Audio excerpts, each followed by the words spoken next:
Hi, everybody. Welcome to Life Extension Live. I'm Dr. Mike. I'm Dr. Crystal Gossard. Exciting to have everybody here. We really appreciate that you're joining us today.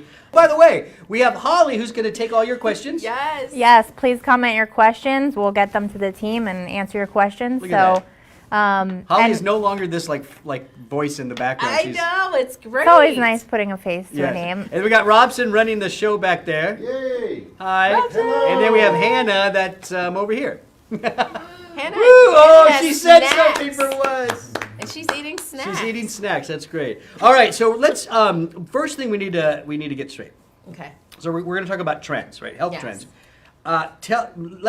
Let's talk about trend versus fad. Oh, you know, 'Cause- that's a good point. Yeah, because I think when people hear trend, I mean, when I first hear it, I think trendy. Sometimes, right? So we're not really talking about trendy Yeah, in but- that sense, like a fashion trend. Right, but I think some people think trends come and they go, and they're all just kind of bogus things. But these aren't, like what we're going to talk about today are some legitimate stuff. Yes. I mean, there's some good research to back everything we're going to talk about. Now, it's trending, and yeah, next year it may not be in favor anymore. I don't know. But it doesn't mean that it's not good anymore. Yeah, it is you know? good. These are good things, and if you try these things, we're backing them up, right? That's I'm good. so happy you brought that up. Well, thank you. Because, you know, people, and we'll talk about, we're going to break down our segment looking at fitness trends, nutrition trends, supplement trends. Yeah. And you see this all the time where everyone, you know, at one point, kale was it. Kale? Kale or quinoa. It was never it for me. And Now it's like cauliflower. Yeah, And cauliflower's now it's cauliflower. everywhere. Cauliflower pizza. Every year there's the new it vegetable. Right. But the thing gotta give that is, up. people, once they move on, I think it's important once you understand it's a trend and you recognize the health benefits, it doesn't mean you should stop eating it when it's no longer longer a trend, trending. yeah. Like, let's remember why we were eating kale Yeah, and quinoa. and if it's good and you like it and it works for you, it should not be a trend. It should be something you're doing every day, Right. part of your healthy lifestyle. Well, let's get started. We're going to start with fitness trends Yes. first. And the number one thing you wrote down here, oh wait, all these things are ranked, right? Yes. So when we say number one, this is the number one This is the number fitness one. trend, and it is wearable technology. Yes, and so I pulled up data from the there it American is. College of Sports Medicine, and they do a worldwide fitness trend survey. And so we'll just walk through some of the trends that you saw on the slide. Again, number one, wearable technology. Many of you are probably wearing your wearable technology right now. I don't have any. I Robson, own- what do you have? Oh, What you is that? do? Oh, yeah. A smartwatch? Yeah, the Apple Watch. The Apple Oh Watch. yeah, Apple Watch was up there. Okay. Fitbit, of course. Fitbit's the And they big have one, right? all sorts of designs of Fitbit. My husband bought me a Fitbit. Uh, I know. I don't see it. Yikes. Well, what happened was I lost my charger, and now I can't charge my Fitbit. I'm sure they have more chargers. Yeah. Okay, just saying. So I guess the most common one is the watches, right? Yes. But now there's new stuff coming out, right? You were telling me like what was it? Rings? Oh yeah, so there's smart rings. There's smart clothes now, like, you know, different vests and things that you can wear when you're exercising to monitor breathing, heart rate. But that, I guess technically you could wear some of this stuff and just you monitor this even at rest too. Like you're always like. Right, but you know, some of the That seems some like a of lot to the me. uses of them, you know, doctors are using them. Let's say you have arrhythmias. Well, in that case, you're I could wearing get it. them, Yeah. and now it's sending the data back to Constantly the Yeah. doctor. No, that's fantastic. That's a great example because with arrhythmias, we used to have to put the monitors on, and you'd have to catch the arrhythmia. Someone might wear a monitor who's having arrhythmia, and that day they don't have any. Right. So no, I get it with that. I guess what I'm struggling with is this every moment that I need to know what my body's doing. What's my blood pressure now? What's my pulse rate? Are we going a little bit too far with this stuff? Well, you know, I think there are two thoughts to that. One, I think if you have a tendency to overdo it, to become, OCD about Little things, obsessive, maybe yeah. you shouldn't really venture into this because, you are able to check it regularly. And you see people doing that a lot. You do see people doing it. And then there is some research now, I have to say this, for you Fitbit wearers, that says that for some people, like in regard to health, it's not really making a difference. And at the end of the day, At the end of the day, it might be like, the stressing you out science more. shows that people aren't really making it's not improving health outcomes. Yeah. But I feel like you should still wear it. If I you have think one and it's encouraging you to move more, to walk more, Sure. you're checking your listen, steps, again, I think it's good. At the end of the day, if it works for you, it's great. It's not Yeah. a trend, and if it's helping you, I just struggle with it because I don't like that stuff. Yeah. I don't wear anything. But I think maybe this could be another show where we talk about wearable medical technology. Yes. Like where we're really looking at people with diabetes and watching blood sugar real time. Yes. And that was a part of this this kind of analysis when you look at the wearable technology. It was focused on fitness, but there are glucose monitors now. Blood pressure. Blood pressure. The glucose is really good, Arrhythmias. especially imagine you have a child that's type 1 diabetic. Yeah. No, I get that. You In know, those that's- cases. in those so cases, how it's about we do valuable. a medical wearable let's do technology? That'd be a that. good way. Hey, last thing on this, security concerns. Someone's collecting all this data, Holly. Who owns the data? Who owns it? Where's it going? How's it being? Yeah. These are issues, right? These are issues and conversations that are taking place, and Well, we think the do know jury's if still it is medically related, if even a Fitbit, if it's collecting health-related information, there are already rules and regulations. yes, you have it's to covered follow. under HIPAA. Yeah. Yeah. But it could also be tracking other things like where you're at and what you're buying. Like I don't know. I'm just I Well, I can't. have to tell you, some life insurance companies are getting into the mix. Makes So those are sense. things that, we're here to provide the education and the awareness. So it's something to think about. I'm just a little on this one. Sorry. Let's go to number 2. Robson, can you put that up? What do we got? High intensity interval training. HIT. Now, I'll tell you, I started a HIT class at the gym. And She starts. You do every trend. That's what's so funny. yeah, I do. But then sometimes it seems like there's always some type of barrier. I loved my HIT class. I felt like I was getting results. And first, we should explain what HIT is. Okay, yeah, go ahead. So high intensity interval training, and by the way, we have an exercise enhancement protocol on lifeextension.com. So I just pulled Okay. out a page from that where we talk about interval training, and it involves about 30 seconds of max effort. So you're getting your heart rate up to about 80 to 90% max. Whatever you're doing. Whatever you're doing, 30 seconds, followed by 4 minutes of recovery. Just kind of like do. And so you repeat that cycle 4 to 6 times per session throughout about 3 days or 3 times a week. And of course that's compared then to where you're just doing a nice. Like moderate continuous training. But maybe you do that an additional day, that kind of training. Right. So what you find is just 30 minutes of, these 3-minute intense exertions was compared to 150 minutes per week Of the moderate, yeah. So you're spending less time, less commitment, and in research you see improved cardiorespiratory fitness, improved mitochondrial health, improved insulin health. So you're interesting. You're just kind of maximizing the time that you're going to spend exercising. Well, you know why? I told you why I'm interested in this. So I do my elliptical trainer. Mm-hmm. I love my elliptical trainer. I did get it up to 30 minutes too. Remember I told you that. But what I'm learning here. So with elliptical trainers you can change the resistance, right? So you can make it real hard, like you're going up like a mountain, and then you can bring it down like you're sprinting. Mm-hmm. And so when I get to that high resistance, I'll do it for like a good minute, and it is hard. And then I only recover maybe for a couple minutes. I do it again. So what I'm thinking is I can actually. It sounds to me like it's going to be easier. Oh, wait a minute. It's going to be easier. Wait. I'm going to go 30 minutes real hard, and then I can relax for 4. No. So you can do 30 seconds. Yes. 30 seconds, and then 4 to nice job. And then 4, but then ramp it back up. That's going to be great. I'm gonna do it. Check your heart rate though. Again, the purpose is in those 30 See, seconds. yeah, you need to get your heart rate. Now you're getting too up. complicated. You're lucky I'm on that machine. I gotta be checking my Good. heart rate. All right, All right, that's so that's HIT. our next one. Yeah, HIT. So HIT is definitely.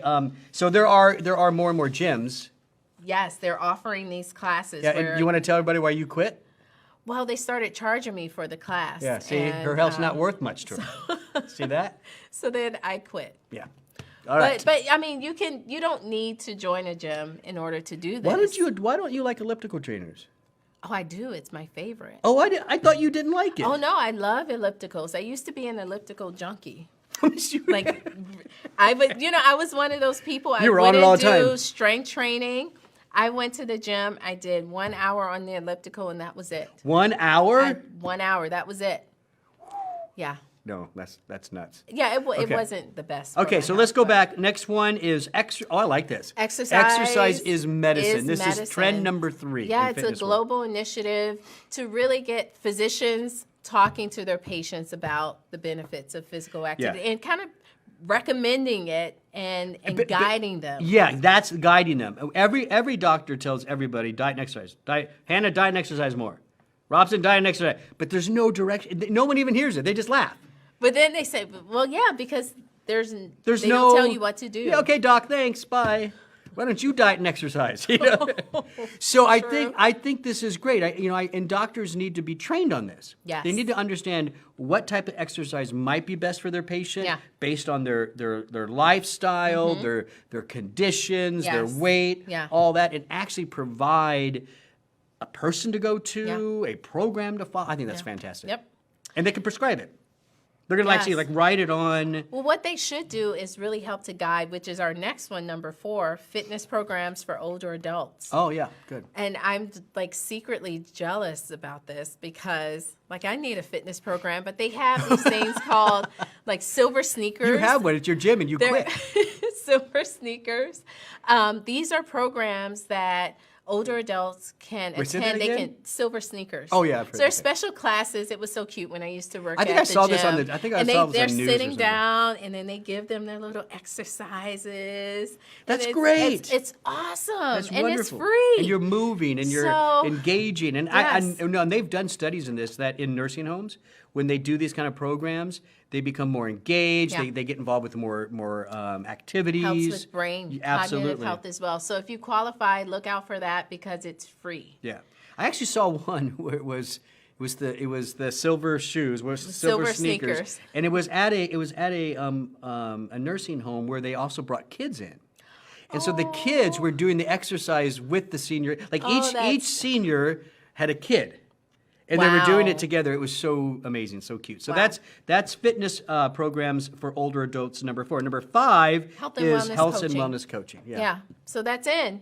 Did you ever do that Well, I was a wellness specialist for life extension. for life extension? Yeah. But you never were like a No. coach thing. No. Tell me a little bit about wellness coaching. Is this can anybody just say I'm a coach, or is there a degree? Is there certification? So there are organizations that offer certifications. We have wellness specialists here, and Life Extension has developed a training curriculum that all of the wellness specialists go through to kind of help them with talking to our Suggestions and customers, stuff, yeah. making suggestions, reviewing labs, things like that. That's great.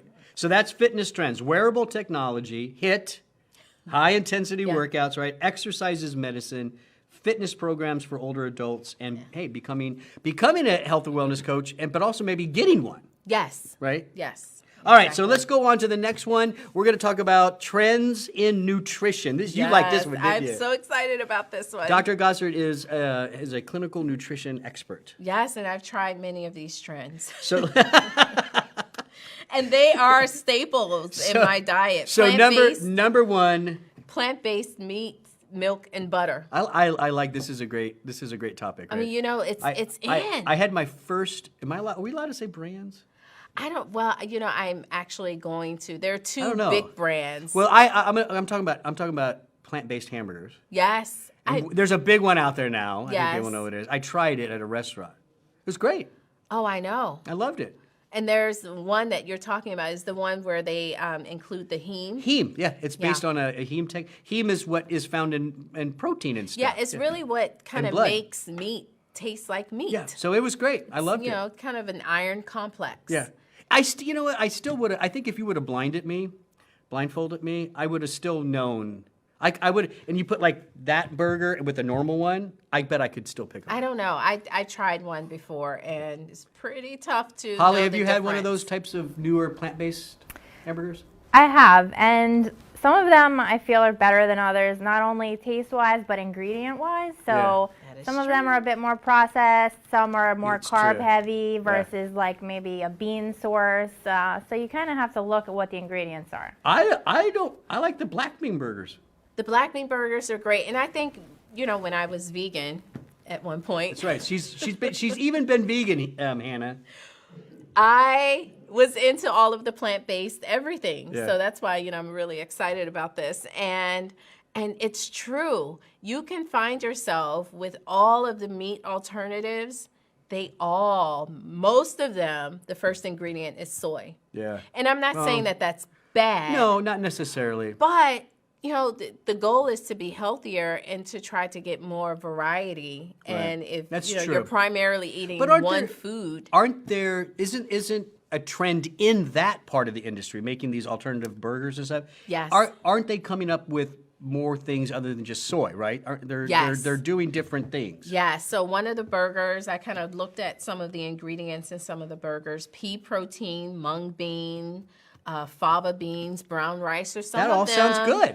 are pretty good. But I would have to say, when you look at it,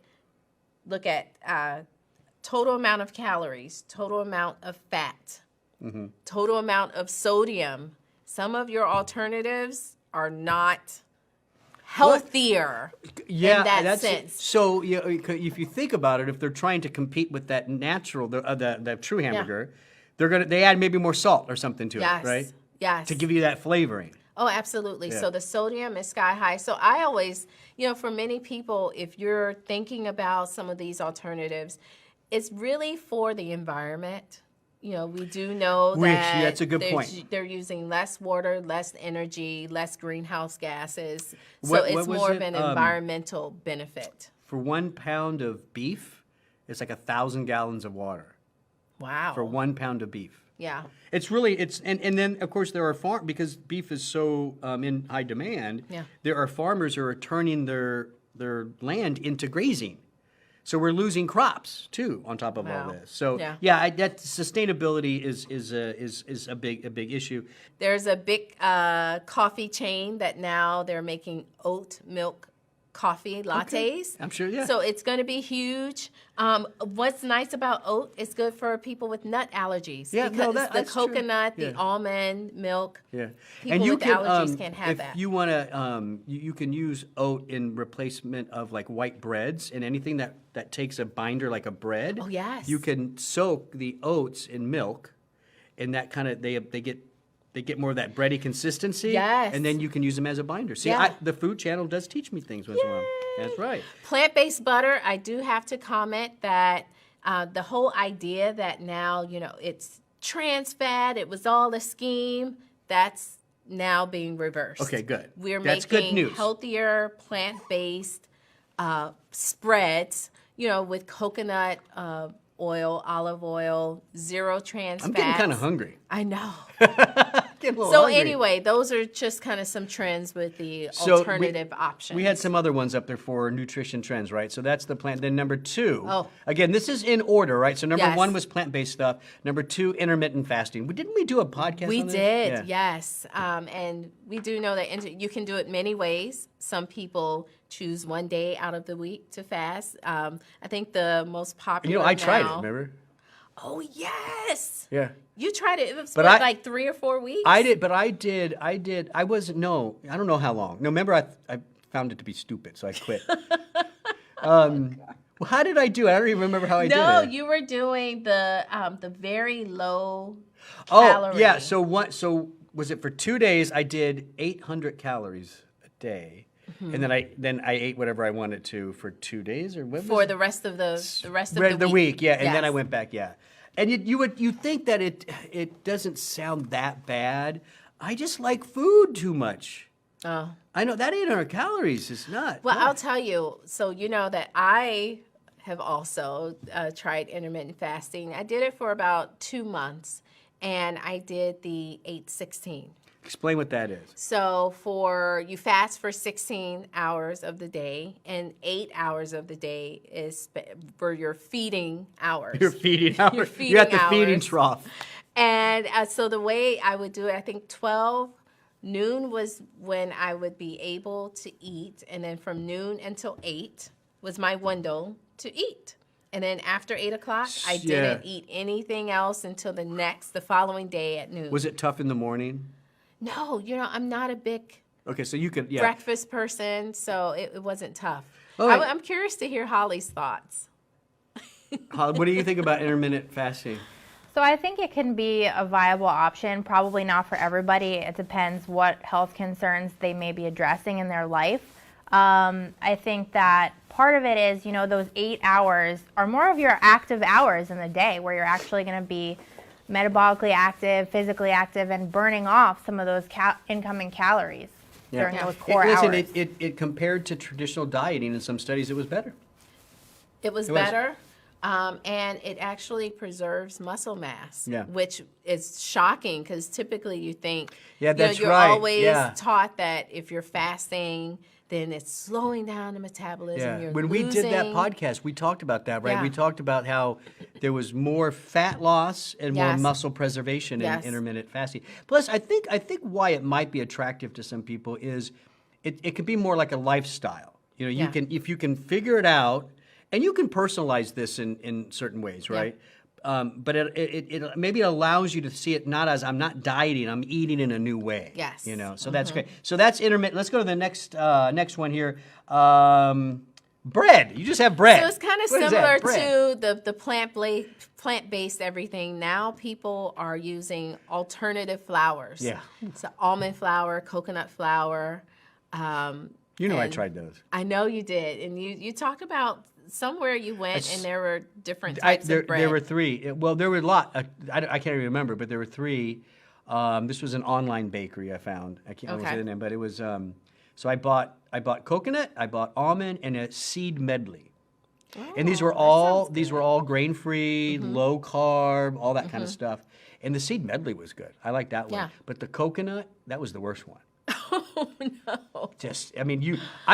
You almost had Did to. it fall apart? Yeah. Oh, yeah. And if you try to eat it, you choke. It was just so really dry. thick, yeah. So what I ended up having to do is toast it to the point where it's like burnt.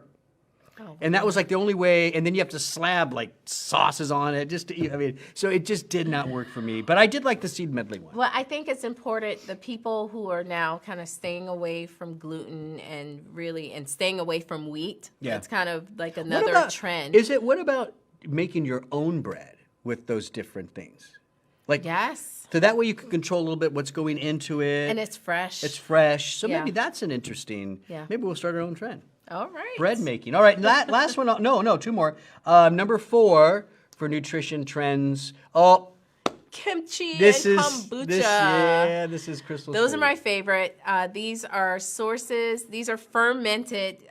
Kimchi is fermented cabbage. Yeah. And kombucha Love it. is like fermented tea. Yeah, it's great stuff. No, fermentation is so beneficial. It's weird because fermentation is a process that happens when food is kind of rotting. I mean, it's old food getting eaten up by But bacteria. I'll tell you, it's true. those bacteria they're making enzymes. Yes. They are making probiotics. I mean, it's some of the I best want, foods that you can eat. I want to try stinky tofu. Oh no, Have you heard of that? It's fermented in a vat. I don't even Are you remember how talking long. about natto? No, it's not natto. It's called stinky. It's tofu, but it's ultra God. fermented. Yeah. It's apparently the worst smelling thing in the world, but it has the sweetest, great taste. really. Yeah, I wanna try So it. you have to just Look up close stinky your- tofu. Stinky tofu. Put on a nostril clamp and then eat. Yeah, you just got to do it. Just eat it. I'm gonna try it. So fermentation. Yeah, we need to be eating. Most cultures eat way more fermented foods than we do in Yes. the United States. We need to up that big time. Yes. So cheese, yogurts. Yes. Notice I said cheese. Kefir, another one, kind of like the liquidy type of yogurt. Yeah. Those are really great. Pickles. Pickles, great, yeah. Awesome. Some people today still claim that pickle juice cures heartburn. Oh, really? Have you heard that? No. No, wouldn't try. Don't drink Don't try it. pickle juice. Who knows? Maybe if it works for one person. I don't know. What's this last one? I like this. Coffee. Coffee is also fermented. Yeah. Well, chocolate is fermented. I'm Yeah, I sorry, know. I not know. coffee. Where are you I was going like with that? Thinking not coffee. Coffee. You're thinking Chocolate is fermented. I'm Co- thinking of chocolate. of coffee is fantastic. I love it. I got my espresso machine.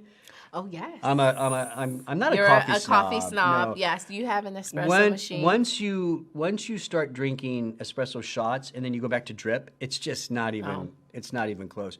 But coffee, a certain amount of coffee cups or servings a day have been shown to improve cognitive health. Yeah. Could be anti-cancer, insulin Yeah, I was gonna issues. say blood sugar. Yep. Yeah. So yeah, and some studies showing a lot of coffee intake, like 5, 6, 7 cups a day. Yes.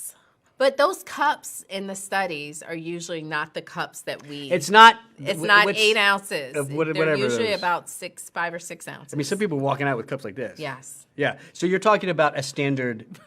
Well, I think the standard coffee serving is 6 ounces. Yes. Right? Yeah. So it's like the little ones. Like the coffee. All mug. right, so coffee definitely. I'm going to get back into roasting my own coffee again. Oh. You buy the beans. Robson's looking at me like I'm crazy. You buy the beans, unroast it, and you let them ripen a little bit more. You just leave them out, and you just roast them in your oven. Nice. And then right when they cool, that's when you grind it, and that's And when then you you make. oh, Yeah. that sounds good. I want coffee now. Yeah. I'm back on coffee, just by the way. You go That's on a- and on. The holidays, being home with my family, I'm back on the coffee That's bandwagon. good. Coffee's good. So coffee is definitely a nutrition trend. What about coffee extracts? Oh, yes. No, because the coffee extracts can give you more of the active component. Yeah, I think you'll start seeing more of that, especially in the diabetic world. Yes, right? the chlorogenic acid. Yeah, is what you want. there's a compound in coffee called chlorogenic acid. A lot of great properties for improving insulin sensitivity. Yeah. Some pretty decent clinical studies Yes. showing a nice drop in blood sugar. So I think you're going to see more and more coffee, and that's fantastic for us. Yes. All right, now last one: supplement trends. We could talk about this category for a long This time. could have, really, these could have been just individual topics. Yeah. Alternative, number one, supplement trend, alternative delivery systems. Tell us what that is. Gummies, all the rage. Or, chewables, even bars now. Bars, People are, mints. taking mints. They have the mints that have like a single vitamin in it. Yes. It's good stuff. But with all good things. Gotta be careful. We did. By the way, we did a whole podcast on gummies. Yes, we did. Go check it out at liveforeverest.com. You can listen to our opinion about gummies in general. Yeah, but there's some general things that you want to look for. Look for, when I say natural coloring, look for, is it colored with beets? That's a great. Beets, annatto. Black carrot. There's Grape juice Yeah. is also used to help color some of You know, some of the and in- the sugar. in Europe, the McDonald's in Europe, it's true. They, so they have their sundaes, right? Okay. There's everybody remember the McDonald's I sundae? remember. Yeah. And one of the toppings you can put on it is the strawberry. The strawberry topping. And so in Europe, they use beet juice to make it red. Oh. In the United States, what do you think we use? Red dye 44. whatever. Red 40. Red I wrote 40. down the top 3. So red 40, yellow 5, yellow 6. Those are some of your top ones. That kind of the artificial colors is a weird thing to me because there are natural things you can do. Maybe it's not going to be the brightest red you've ever seen. I know. What do you like? Red velvet cake. I know. Do you? What do you do? Don't ask. She does red 40. As I was making the cake, and of course I'm following my mom's recipe, and she's pulling out all of the ingredients, and then she puts the food coloring right there. And I'm just pouring it. I'm like, oh. But, of course, I don't want to say anything. No, that's I don't want to be tradition. that person. No, yes. no. I'm just like, every I'm once will come on. here. Let's don't I'm be crazy. enjoying my time. I'm not going to That's fine. do this. Yeah. You should try it. You should try that recipe with beet juice. I know. See what happens. So so when it comes to gummies, look for natural coloring. You don't need to have a lot of sugar. There shouldn't be any sugar. Yes. If you want some sweetness, maybe you might find some stevia in some of them. Yes, some stevia, some xylitol. Something like that. I think the only problem that I think like a company like Life Extension has, as many of you know, our formulas are quite complex. They are optimally dosed, meaning that they're at that right clinical level. Exactly. Getting all that into a gummy is difficult. It is very challenging. Yeah. We've accomplished it with some formulas. Yeah, we have some. We have some, but it's easy just to make a bad gummy, and it's a trend. So you're seeing a lot of companies making bad gummies.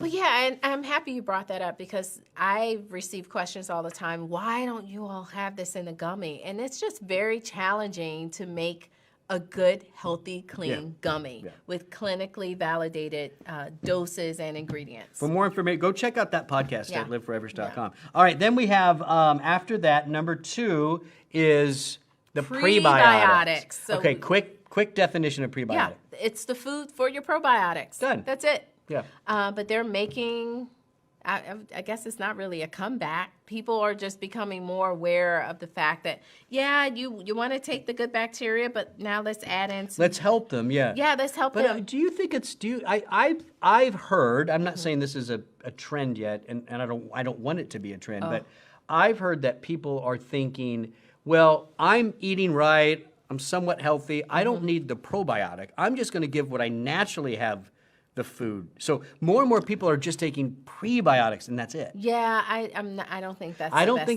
think you need to load up on both. Yes, and there's research, that we've seen in the literature with both. Yeah. Like combining the both. There's this new term, symbiotics. Yes. And it's the synergy between the probiotic and the prebiotic together. And we've talked about this so much. You're only as healthy as your gut. Yeah. Probiotics, prebiotics, these are foundational to gut health and overall health, as a matter of fact. So prebiotics there's a lot of different types of prebiotics, right?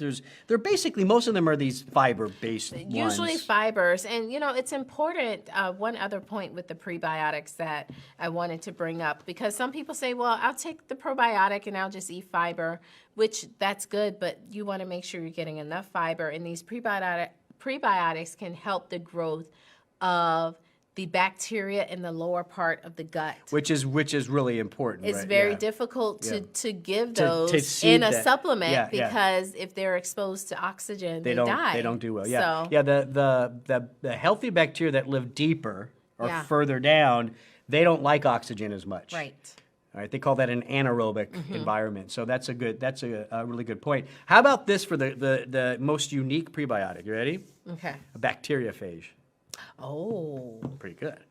Okay, Bacteriophages are, they're not viruses, but they have the same basic life cycle of a virus. But what they do is they only attach to bacteria. Yeah. And they're very specific for specific types of bacteria. So there are bacteriophages now that can attach to, say, like E. coli that you don't want in your system. Yeah. And they get rid of the E. coli, and that releases the nutrients from the E. coli into the gut environment, and now the good guys can eat. It's fascinating. It's fascinating technology. Fascinating to think about it. And is that good? But I think she's laughing at you. I don't think she's laughing at the technology. I'll tell you, I could go on and on and on about that because before we had antibiotics, that was how bacteriophages was bacterial therapy. That's what they use coming out of Russia and East Europe. Okay, so we gotta keep going.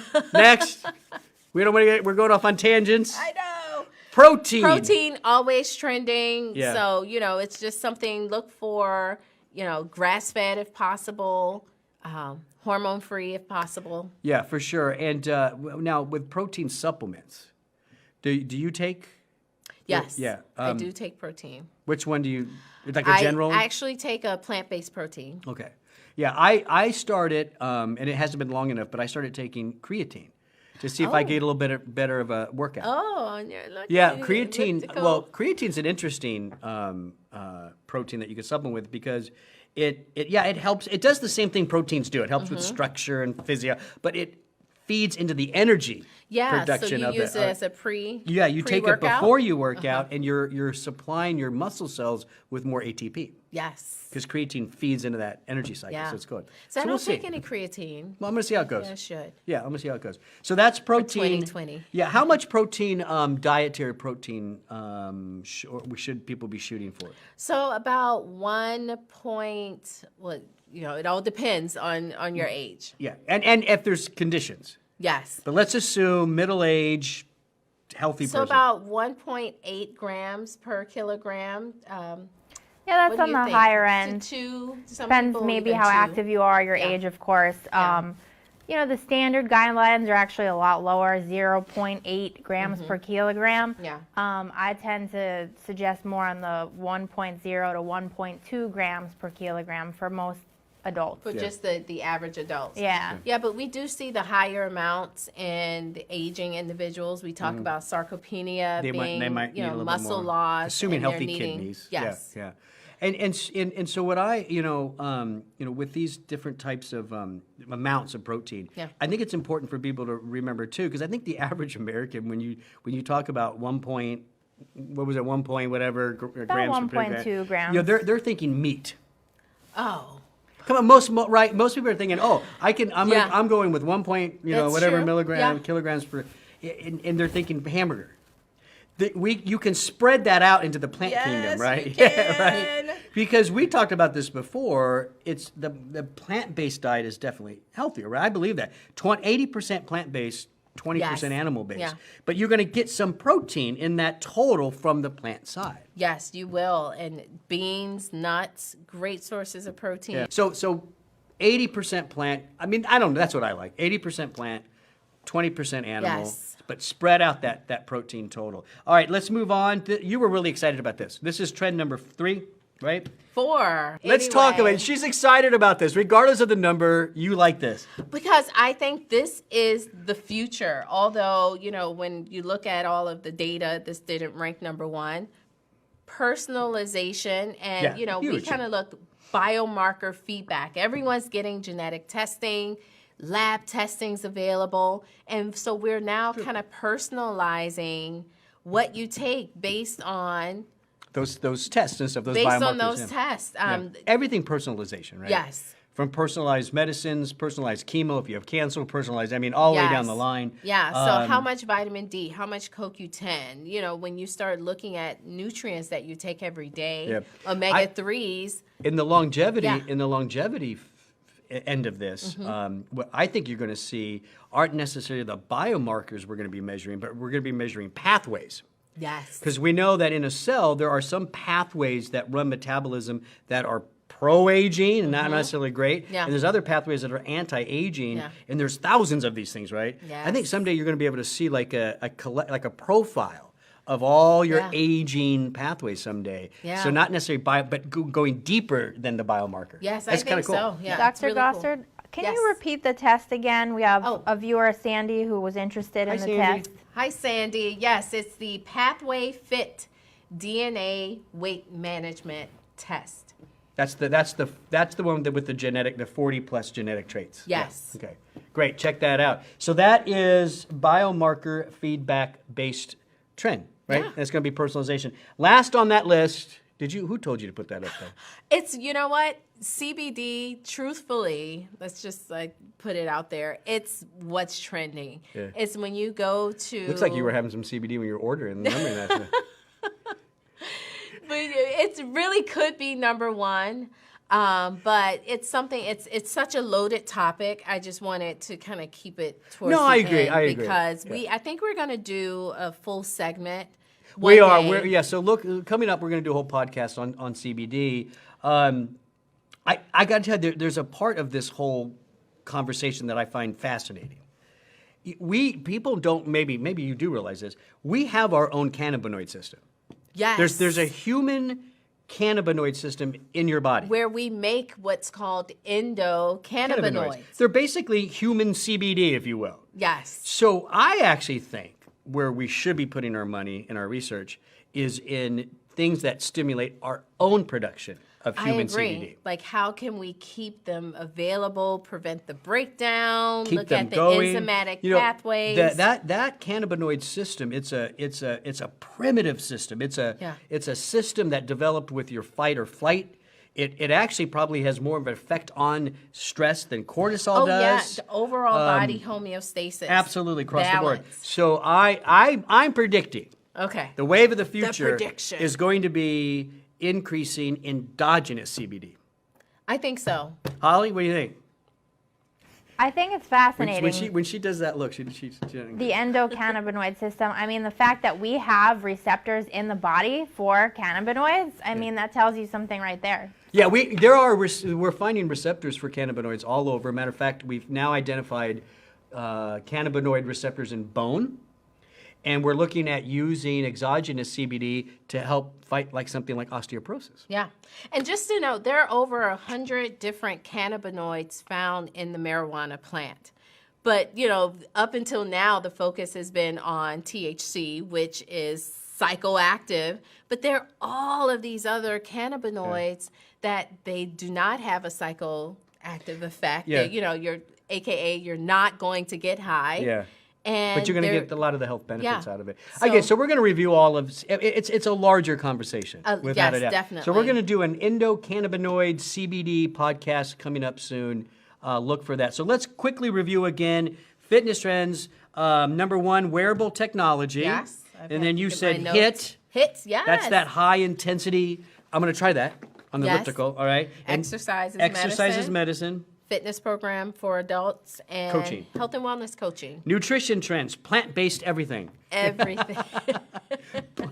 Plant-based everything. Oh, there we go. Intermittent fasting. Uh-huh. Which I think is cool if you think of that as more of a lifestyle thing. Yes. Yeah.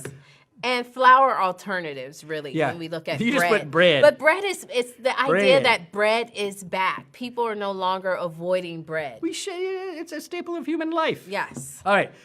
Then fermentation. And then coffee. Yes. All right. And then lastly, supplement trends, alternative delivery systems like gummies and stuff. Yeah. Prebiotics. I No. still think it's with probiotics. Yes. Protein, biomarkers, and number 2, CBD. number 5. They're so important, I couldn't give them 4s and 5s. That's what it was. That was it. Yes. Dr. Gossard, as always, this was fun. Yes. I appreciate it. I want to thank everybody for watching Life Extension Live. So we got to tell them to do some things, right? Don't Yes. forget to Like, share, comment, subscribe. Thank you very much, Hannah. She's always very helpful. Take care.